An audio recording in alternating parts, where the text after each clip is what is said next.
এই মেয়েটি একটি বিষাক্ত সাপ হাতে নিয়ে এই মেয়েটির শরীরে ছেড়ে দেয়। তখনই মেয়েটির বাবা সৈন্যদের সাপটি সরাতে বলে।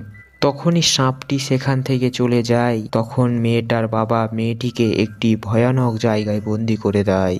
তখন মেয়েটি দেখে অনেক মানুষ বন্দি হয়ে আছে সেখানে। তখনই উপর থেকে একটি কাঠের ড্রাম নিচে পড়ে।